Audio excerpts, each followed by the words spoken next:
and it's amazing to see you all. I never really got the chance to air this, because just before lockdown it launched and never got the chance to read it properly to you, but I appreciate everybody who's here, and I'm going to read some stuff that I've not read massively to an audience, as probably the sheer majority of you know now. I'm living in West Yorkshire, so I've betrayed Manchester, so I'm sorry. But I'm going to read some of the Rosendale stuff first, some of the stuff from where I grew up, and then I'm going to go on to some new stuff that's not really been heard before, so it'd be nice to share it with you. So this is a poem that's kind of dedicated to my accent,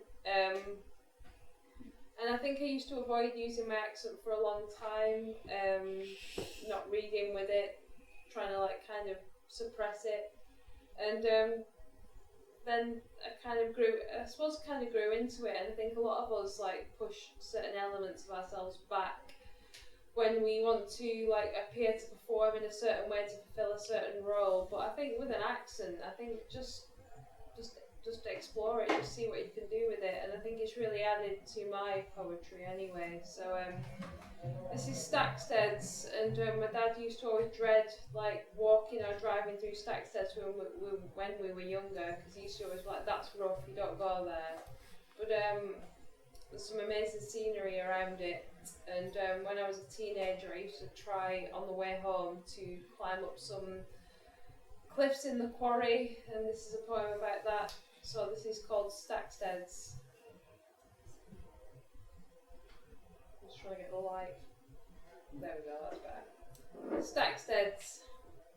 It is a sound of steel on stone, the spatter of dropped cutlery, the momentary burn of shame. Stacksteads, stacky. We shortened the name so the syllables sat solid in our mouths, a cut key turning our tongues. The tendency to take the long way home, another form of industry, testing the metal. Adolescence sounded bottled and expensive. Here, it was hardness, an expected ritual. Your being soft fell as a threat. So, aged 11, I twisted myself through the barbed wire fence just over the Irwell, my body already unfamiliar, the growths and stubs I couldn't fathom, practically alien. This was the landscape. Slabs and slithers of cold rock turned the slope to hard face, hillside to lead quarry. Man-made, dangerous. I remembered the stories as 5 of us forced through that scar in the valley. The blood was our own, bulrushes rough and unsorry. Up there was the usual course of Chinese burns, fighting for money. But the climb was the worst, the strange humility of watching your own body fall under your own grip. Against the rock, the hard of my hips seemed like betrayal, somehow too big for the rock and its symmetry.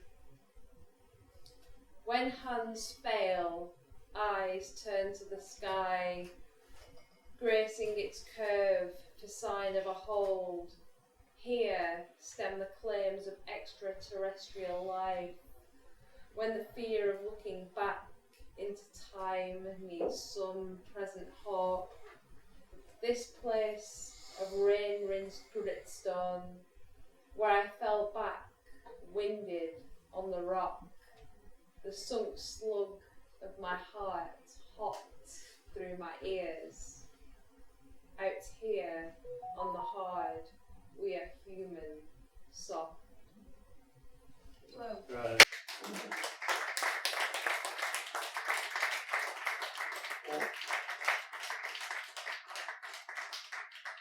Perhaps that's a warning tale not to climb cliffs when you're a teenager on the way home from school. now, the next poem I was going to read is about my granddad, and those who know me quite well will know that my granddad meant a massive amount to me, and he died just at the end of 2019. And where he was born, so he was born in Rosendale, and I suppose Grit, the pamphlet, is about Rosendale, the kind of borough that falls out of Greater Manchester in East Lancashire, where I grew up. And he was born there as well, and when he was a child, grew up in not particularly pleasant conditions, and spent a lot of time outside. And he was running, and he jumped onto he was aiming to jump over a line of railings, but fell straight onto the railings, and had two prongs of those railings skewered through his thigh, and they sawed, rather than pull him off the railings, which I guess would just cause massive blood loss, they sawed the railings off underneath his leg and carried him to hospital and took him to hospital like that. And still to this day you can see the railings where two are sawn off, where he was removed from. And he, he's dead now, but whenever I walk past them when I go back, I always think of my granddad, and I'm those railings were in you at some point. At some point. Yeah, so it's a little bit grim, and there's also a football in this poem, so this is my tribute to the football. So this is Croshabooth. Croshabooth. A line of railings with two sawn off marks the spot you fell, how it skewered your thigh from groin to knee. The first prong straight through in its jet of mirror, the other dented with weight where your blood clotted amber.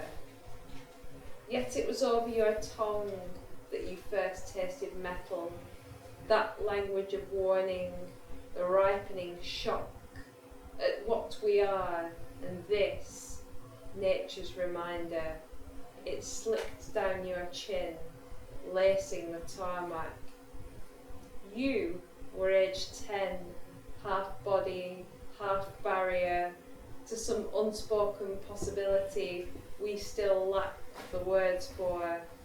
Now, looking for coffee, pacing hospital corridors. As the boy on the railing, you took yourself further to the field where two lads playing football faced a man in a robe who gestured to shoot. The same metallic crack over the pallet as his foot touched the leather and glinted. A hoof. They say the devil came to Croshabooth that summer, and strung on the railing you saw him again. The place the mind takes us in complete distraction. After 60 years, still no words for the pain. Instead, the illustration, a family punctured with accidental parts. My father pointing to the gravel under his thin white wrist, the factory accident and the splayed violin tendons of your arm. We remember the red, but perhaps now the translation as you melt into morphine. I wonder how many guises the devil takes. In the hospital bed, here, where the metal re-enters your thigh, the glint, hard set in your pupil, remains.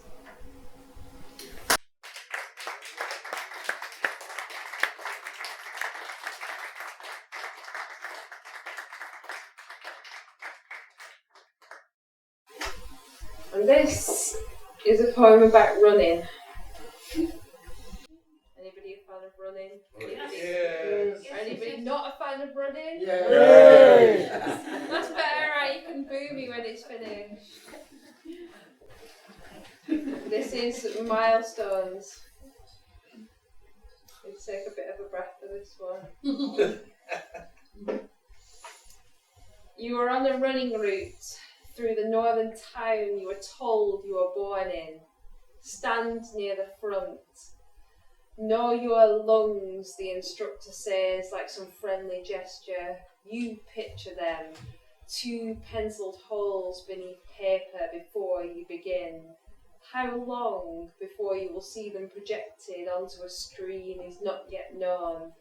Only now the distance between heel and toe becomes apparent. You feel the uneasiness of gravel shift beneath your instep. Wonder where the rain on your face first started. They say the north is made of stronger stuff, but you don't know what that means. Picking up speed by the park where they did you in for not looking girl enough, got you on your knees to see your own blood. But now it's in your ears as you take what they call the long way round. At first a child into open arms or playing the game and not wanting to be found, you cross concrete, cobbles, tarmac, shame. There is something in your vision, and perhaps it is him, the man who sees you and says sees you later and then never again. As the question comes and the crowd grows and you're already out on the top road, the slam, slam, slam of your footfall is a language you throw against the houses watching you in lines. The lane you once called yours, now reclaimed in different routines, and the raw bite at the back of your throat when you try to breathe. It's like the town is cut in two with a plastic knife from the fryer up with the shutters down most of the week and the colour code that comes without asking. In the back of your throat you can feel the acid like the holes bubbling under the flyover where your feet keep crossing. This is what it is to resist. This is what it is to be chased.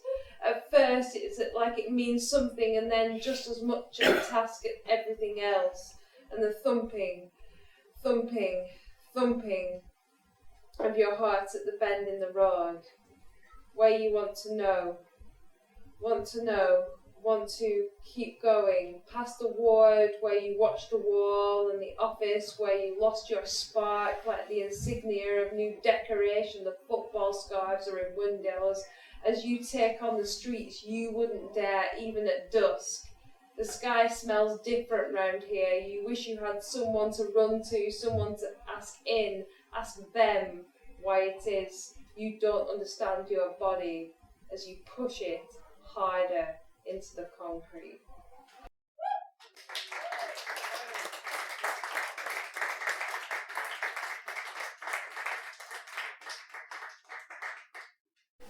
Now it depends whether you want another Rosendale poem or whether you want a West Yorkshire poem.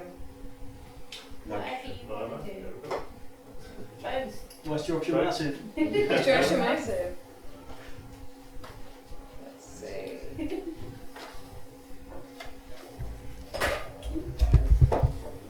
I'll finish with a Rosendale one, then we'll move on to some West Yorkshire. This is since I betrayed like Greater Manchester and moved slightly off the border, so...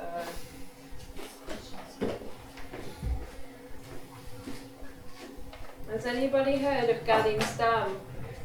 Yes. Yes, we've got a few people in here. And Gadding's Dam is a dam, a lake, a reservoir above Toberdin, or more accurately above Walsden.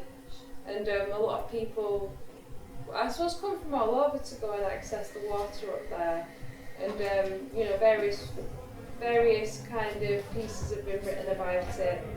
People come going from Manchester to go up to it because it's known for its like beach, kind of a sandy area at the side of the water.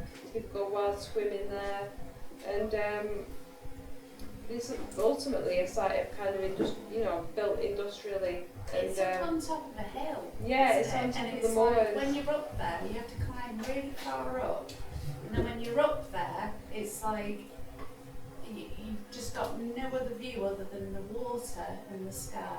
And you can see Studley Pike as well, yes. Like framed on the moors. And yeah, if you're looking down. And it's one of those like unique spaces where you can feel you've like summarised it really well there, where you feel so separate, you know, from everything else, and it just is a space that is utterly in itself. And I think in the city, for a lot of us who've lived in cities, it can be hard to like have that sense of, somewhere feeling utterly itself, just preserved in its own right. And I think Gadding's Dam is one of those places. And this poem about it is called Salt, and that is because, and I'll read you a little excerpt from some of the public history books I was reading around it. Known as Salter's Rake, it is one of the many old packhorse routes which once crisscrossed the Pennines, and its name commemorates the jaggers who brought trains of ponies laden with salt across the hills from Cheshire, and Gadding's Dam is on that route, and that is from an excerpt concerning Gadding's Dam. Countdown is the body's state of longing before impact, the possibility of beginning, where the dropped glass is not yet a shower of mirrors, but the wince that slips the clasp. Breathing stops in the fragility, like fingers above ice dance, unpick the memory of a tentative childhood hand. How it braced to test the temperature, surface the seconds in which skin draws taut its touch paper. Temptation is the art of waiting. The countdown is the act. As the pool awaits the future, the liquid thunder against rock, the reservoir where bodies in the pause you walk to watch. Life rises to meet you like an egg in brine, and the moment against membrane where you push and test the knife.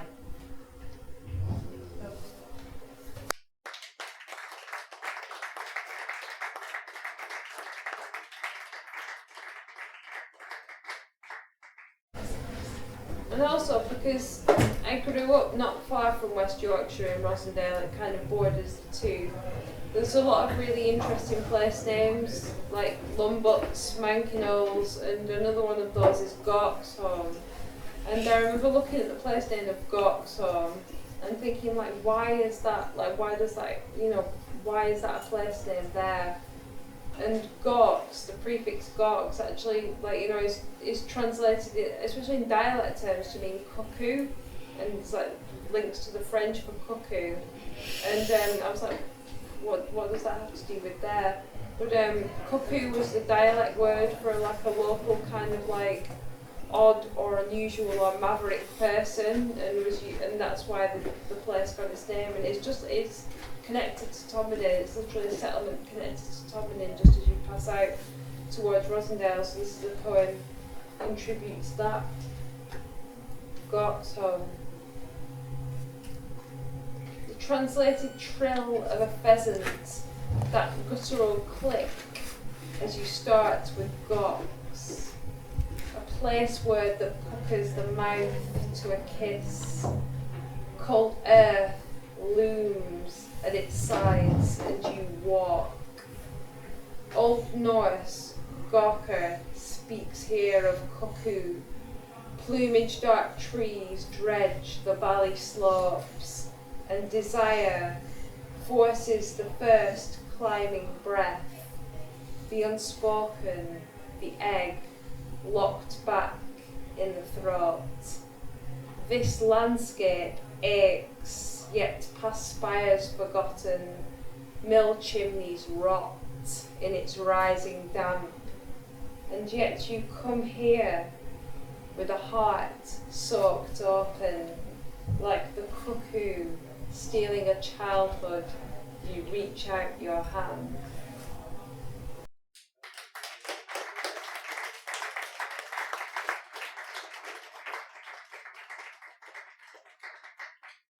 And inspired by Ian, I don't know whether to read you some kind of more prose that I've been writing. From people who know like bits that I've been writing, I write a mixture of like poetry and kind of non-fiction place writing. And has anybody heard of Vale? Yeah. So the Vale coiners, people might have heard of those. And apparently Shane Meadows is making a series about the Vale coiners. And Crag Vale is a beautiful area in West Yorkshire, lots of quite dense woodland, some ancient woodland as well, and where the coiners in, the 18th century were creating like kind of forging corrupt currency, because of like a small community creating their own currency, which obviously went against the monarchy of the time and the royal mint and everything like that, and it was like punishable by death. It was a treason, punishable by death, and a lot of people were hung for it. David Hartley, King David Hartley, was the leader of the coiners at that time in the 18th century, and it's inspired a lot of the gallows pole, the novel by Ben Myers, is probably the most famous offshoot of that in recent times. But just the area is such a beautiful landscape. Still a lot of dense woodland, which we don't get a lot of naturally left in England. And also the Crag Vale incline, which is the road. So it's a man-made structure, but the road through Crag Vale is the longest continuous incline in the UK. So the road is going continuously up for over 5 miles. And a lot of cyclists attempt it as some kind of glory feat. Even to walk it is quite a burden on your legs. But I've always been lucky enough to be walking down it, so I'll read you a little excerpt from this and then one more Rosdale poem, and then you can boo me off the stage. You crack on, love. No. How long have I got? Does anybody As long as you want. As long as you want. Yeah, just keep riffing. It's fine. Okay. This is some prose. The Crag Vale incline has become a site of excited spatterings of conversation, speculation. Climbing 968 feet over 5.5 miles, it is said to be the longest continuous road ascent in England. An endurance? But what about the descent? Descent. It's a word weighted with downhill draw. The airflow of the D angling the tongue against top teeth. The breath cast outwards, the body downwards. When we walk downhill, muscles stretch and the dorsum of the foot flexed is open.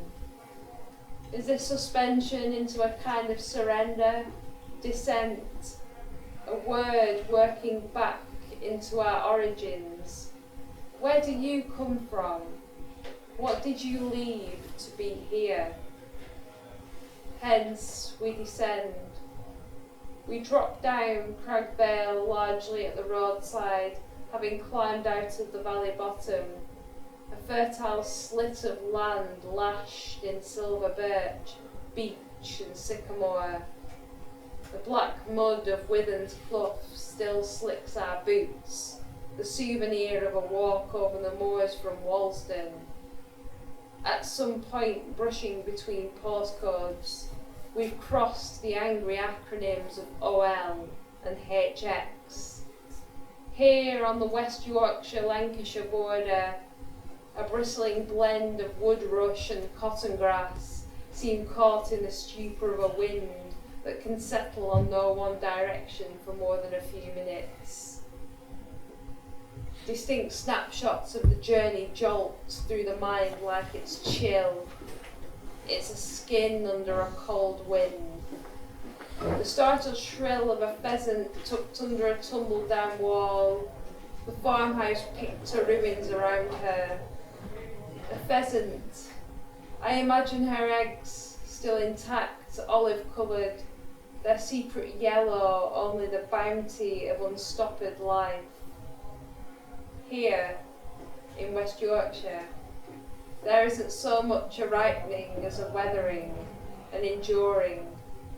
So much potential colour that we never see. Plenty is on the edge, birth, bloom, kingdom. The bluebells wait close to the water, their buds are weighted with the prospect of purple, like youth hangs at the edge of adulthood, in a tender, tremulous body, coveted, craved. There are other edges here. Stream surging on the edge of river, the steep valley side as we descend the road, a dip where mills once worked cotton and coiled young, agile bodies into early graves, bound in their beauty. Perhaps like the chicks, still egg wet and ordered in their thousands from the valley's hatchery at the turn of the 20th century. Industrial chick farming, the semi-ripeness of youth, becomes an industry, or a fashion, or art. Today, the earth seems tempered with a semi-stickiness, a temperate sheen over skin. The sun's light is beginning to warm. It works its curious fingers through the open beaks of young daffodils, their flowers mouth-like and hungry as they shuffle in series at the side of the road, a confetti for the coming season. Then suddenly, to the left, a field that seems suspended before the valley, a glut of manicured green against a shock of white geese. It is the field of geese that stops us. Perhaps it is something about the manicured enclosure being rendered futile by their presence, their capacity to fly away from it. And yet, they seem too busy themselves within the field, sure-footed, coral-coloured steps, only interrupted by their own unpredictable shadows. And everybody knows geese, the sashaying ground sheet of reflection, rendered by swivelling necks and their flexing, beating wings. Geese take so many of us back to youth, to childhood. Even an angry hiss at the river or canal side is enough to evoke that hot flush of muted panic, often at its ripest when we are young. The childlike fear and fascination at the other. I think back to the tales of old Mother Goose, as you will do. The golden goose, birds basted in expectation, fattened by the projected hope of fortune and learning. Now, I look at the geese in the field and I feel a kind of resignation. The body, muted and limited by its enclosures, human enclosures. We see them as we pass by road signs, door fronts, names twisting through Turbin, Elfin Brook, Castle, Paper, Crag. This is a geography lesson gone wild. Wild too, somehow, is the impulse that arises and opens those muscles of the foot downwards, outwards. We find ourselves taking a sharp turn away from the waymarked road and down towards a valley bottom, encouraged by the occasional flash of a brook, like wet cobweb caught in light. Cool wind tussles with spools of sun. Our tread is tentative, not sure of our destination, yet committed. And you've got to stay tuned to find out where it is.